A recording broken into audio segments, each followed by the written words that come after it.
25,000 WhatsApp line for you, or you can call Yvonne or Caroline on 07491 25,000. Paul Dunlop is chairperson of the Buncrana Flood Group. Good morning to you, Paul. Good morning, how are you doing? Great. Not too bad, not too bad. Now, we've seen consistent rain over the last at least 24 hours. This is not why you're on, of course. Any reports of any concerns? Well, Mid Erin have issued a yellow flood warning, but that's in place from 2 p.m. today until midnight Thursday, I think. So the rain has just sort of started, really. Yeah. And there's nothing really... Well, we live near the Crana River. It's not high yet, but it's starting to rise, but nothing to worry about yet. Right, okay. Now, by coincidence, the flood emergency response plan, you've been looking at it, and there is a startling omittance. There is, yes. So this was a plan that was developed by the emergency planning people in Donegal County Council, and it was released prepared by Flood Emergency. It's the Flood Emergency Response Plan Working Group for Donegal County Council, and it's the Flood Emergency Response Plan. And even though on page 16 they go do a sort of historical sort of review of recent floods, and it's shown as a case study. There is not one town or village in that whole plan that's going to get any sort of special emergency flood plan developed. So just to run through, Ballybofey, Stranola, Raphoe, Lifford, Castlefin, Letterkenny, Donegal Town, Killybegs and Bundoran, those are the only towns and areas that have been identified? Well, it says that these have been identified, on page 18 it says that they've been identified as areas of high risk of flooding.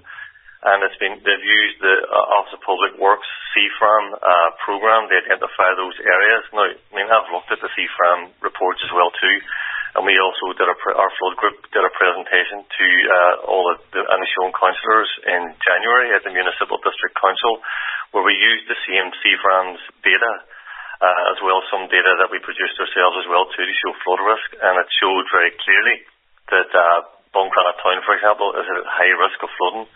So it's the same report, the same data that's being used to inform these decisions. So I don't understand how those towns are being identified at high risk from the CFRAMs, and then Inishowen areas that have been identified as being at high risk of flooding are being ignored. So this analysis that's been used as a decision-making process to identify areas that need these sort of plans are wrong. What confuses me then, I was sure that central government had committed and given funds to Donegal County Council to carry out work in Inishowen in this area, in terms of flood prevention and what have you. Well, we know that Burnfoot was earmarked and given funded for an actual capital works flood scheme to protect the homes in Burnfoot. Now that's slow to get off the ground, but at least that will come for them. There's been other places like Killygordon, I think, is on it. Ballybofey is on it. There's different parts of Donegal that have been given funding for capital works schemes. And some of the places that are mentioned in the report, for example, Ballybofey, Stranola, etc., will have flood schemes in place, in Lifford as well too. That's works currently on the way, as far as I know. But how can you go on page 16 and talk about things that happen in Inishowen? Use them as an example and then not include it. So just for those who may not be aware, give us how many places give us the areas in Inishowen that you think should almost certainly be included in a report like this. Well, anywhere that the CFRAM's study has identified there's a flood risk should be included in these plans. That's the bottom line. It's the people who've put the Donegal County Flood Emergency Response Plan has been put in place, and they're using CFRAMs to identify those areas of high risk. So everywhere in Donegal should be looked at, not just Inishowen. See, what does surprise me, because I do see, I remember flooding in Raphoe. We know the issues in Lifford. We know the issues in Letterkenny that have happened, but not as frequently as elsewhere. Castlefin, definitely, it's good to see that on there. Donegal Town, there was something of an issue with the river overflowing in some houses in a small area of the town. by the way, it's my local town, so I'm glad to see it on there. Don't get me wrong, but I'm familiar with the extent of the issues. Keeley Bakes is another area as well, which had some issues. Donegal town, of course, the key car park contended to flood there. Bundoran, off the top of my head, I can't remember anything absolutely major there. So these are all places that we know from experience that flooding happens. But then there are a number of places then in Inishowen. The fact that they're not on that list with all of those towns just makes no sense to me. And that's not taking sides. I just don't understand it. No, look, we're not taking sides. So obviously, we're Buncrana flood group, so we sort of have oversight of what's happening in the town because we've been set up to try and sort of keep an eye on flooding here and sort of offer support for people in the area. And we're not taking away anything. It's great to make the list of people who are going to get site-specific flood plans, people like Ballybofey, Rafo, Clifford. If they've identified those areas at high risk from the sea farms, then that's great. But I know, because I've read the sea farms reports for Inishowen, that there are other areas that have been identified at high risk. How can, for example, Burnfoot be qualify for a flood scheme by Office of Public Works and get whatever it's going to cost, but yet not make this list? Buncrana, have been identified. Well, obviously, the Burnfoot people outside of the area would associate that with the story that we're following in terms of the people that still remain out of their houses. But we've had businesses that felt they had to move from Burnfoot to other areas because of the ongoing risk. In other words, we simply don't know when this might happen again. So it's not just maybe specifically the one estate that we've been talking about more generally. And I know you know this. I'm just speaking more to everybody else that's listening, Paul. Businesses were in such fear of a repeat event that they moved altogether. How can Burnfoot, for example, with all that being considered, not be on this list? That's right. That's exactly. The bottom line for us as the flood group, is that everywhere in the sea farms reports as identified as flood risk should be given the same treatment. Yeah, I understand. Specific flood plans. Our flood group went to the Inishowen municipal district meeting in January, where all the Inishowen councillors were there, along with senior management. And we did a presentation using the sea farms to highlight the flood risk at Buncrana. And it's really clear. It says that basically it remains at high risk of flooding, particularly when you look at the climate change scenarios. And one of the things that we asked them to look into for the area was, could they work with us to develop a flood emergency plan for communities at risk in the town? It was one of the things we asked them. We had a follow-up meeting in March, and they said that they would contact the emergency planners in Donegal County Council to try and see could that be worked up for the whole of the Inishowen. And actually, what's happened is nothing's happened. The flood plan has come out, and someone's not listening. I'm struggling a little bit here. There's no chance that the number of areas, the sea farm areas in the show, there's no chance that they're in a different report or under a different strategy. Or something more short term, and these towns are long term. As I say, I'm grasping at straws here because I really can't understand it, Paul. Well, I can't understand it.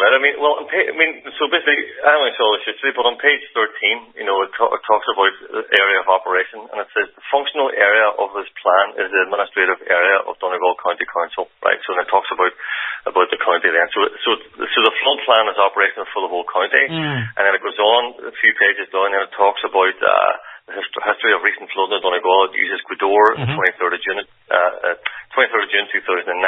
It uses Donegal on 5th of December 2015, talks about Storm Desmond and the places that were affected by there.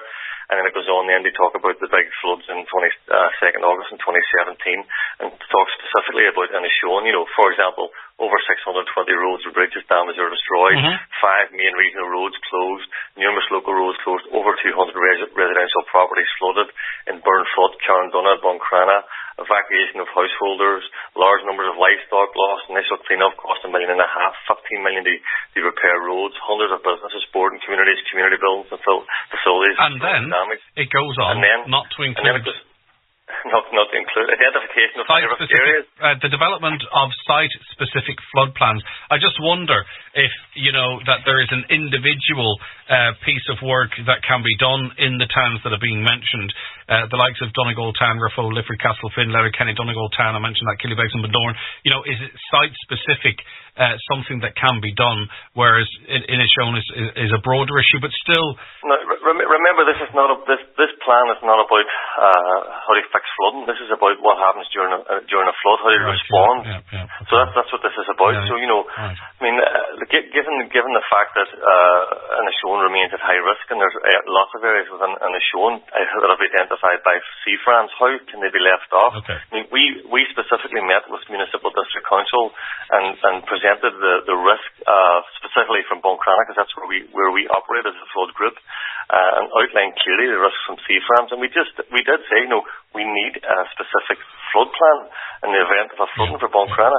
Because we saw the absolute chaos, and we saw the locals having to sort out, for the most part, with the support of the fantastic fire service, don't get me wrong, we've seen them having to come together and organise themselves to battle the gorse fires in West Donegal. And it was the same those nights in August, trying to get sandbags together, trying to get people out of houses and all that type of stuff.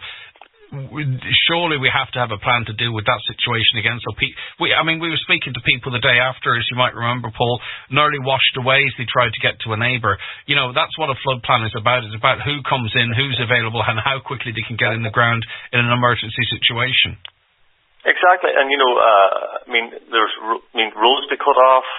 There are families that be trapped in their homes. There's old people who live in the estates in our town.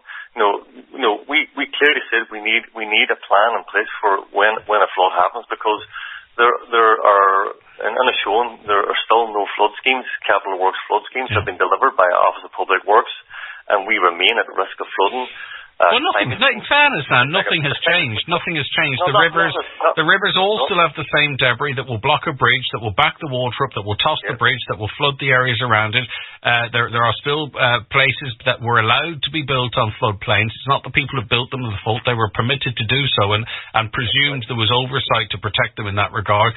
That still, if conditions persist in a certain way, the water will wash through there. So there's nothing has been done to stop a lot of that. Let me bring Paul Clifford in, who's secretary of the same group, the Buncrana Flood Group. Paul, presumably you haven't been able to get your head around the fact that there doesn't seem to be a plan to deal with an emergency situation caused by any flood anywhere in Inishowen. No, well, as you've already been talking to Paul Dunlop about, we met with the council in April of this year, and because of what we saw on the ground, what happened during the flood. I mean, for example, the fire brigade came out to us and their response was, there's nothing really we can do here. So we realised then that some kind of plan needed to be put in place. So we asked for this specifically to be addressed at when we were invited into the Municipal District Council meeting in April.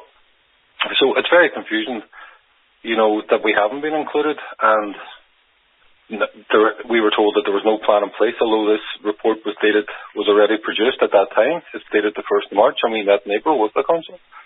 So it's very confusing and very frustrating, and we don't know, we're wondering now, is there any coordination or communication between different departments in the council? But if you can identify the areas that we've already mentioned, and we do know there have been flooding incidents, and we do know there are flooding hotspots, I can't understand how you can identify those areas.